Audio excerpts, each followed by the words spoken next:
Congressman Mark Meadows says the upcoming DOJ Inspector General report on Obama-era FISA abuses will be damning. OAN America's John Hines has more from Washington. We are expecting, I know, the IG report to come out anytime. Any day, yeah. Do you expect, if that comes out, do you expect there to be evidence in there that might end up that somebody would go to jail? Well, there's certainly wrongdoing. I believe that there's a number of individuals who committed wrongdoings that would rise to the level of certainly a criminal referral. Whether you can get a conviction or not. Everybody's pointing their fingers at everybody else as being the real problem here. And so when it comes in terms of being beyond a shadow of a doubt and letting a jury decide, will they be convicted and will they be held accountable?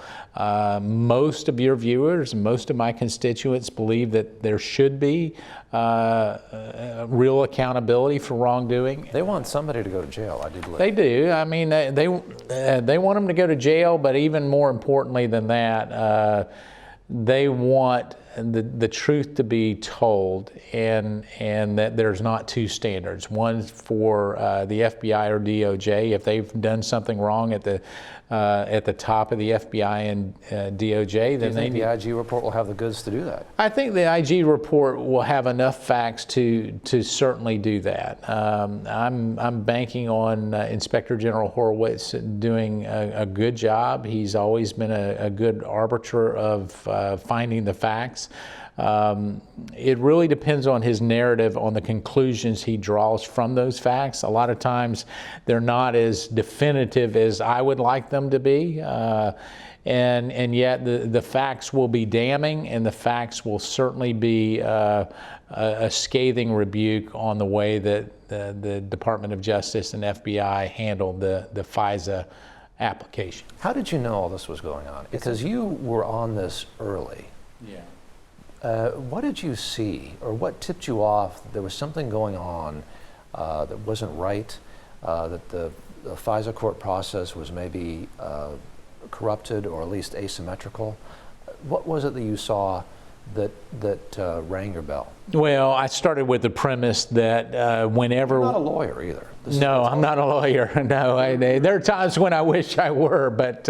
Your background is real estate and development in North Carolina, and at one time you owned a sandwich shop. That's correct. Yeah, you're giving way too much information, John, but yeah, so I'm a business guy, and but it's also in being able to read people. It's knowing people, and so when you start to see the responses from individuals, it got to be a real problem where you see individuals objecting to, well, shouldn't you be able to open up an investigation and spy on somebody in the Trump campaign?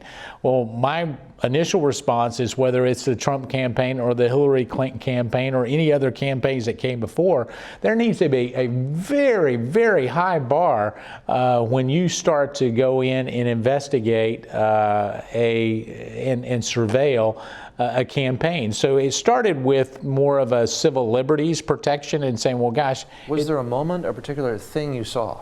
Well, I think when we started to see some of the text messages between Peter Strzok and Lisa Page, but then also some of the other emails as it related to heightened activity after they closed down the Hillary Clinton email investigation, and the way that went about, and it was almost like overnight things clicked. And so when I was looking at that, I said, well, why all of a sudden is there all this chatter about a different investigation that happened almost immediately with the exoneration of Hillary Clinton? There was this chatter that came up about President Trump, and so we started looking into emails and text messages, and then the whole narrative that came out, and that narrative that came out got more and more problematic because the roads kept leading both to the White House. It led to the intel community and some of our allies.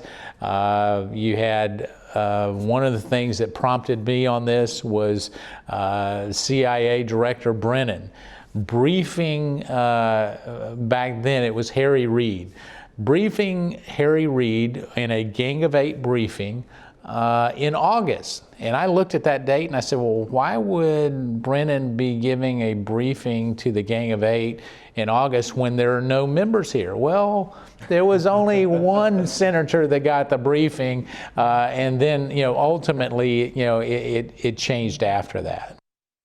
Want to see more videos like this? Click on the link below and subscribe to One America News on YouTube, and call your cable provider and kindly demand that One America News is added to your lineup. Call and subscribe today.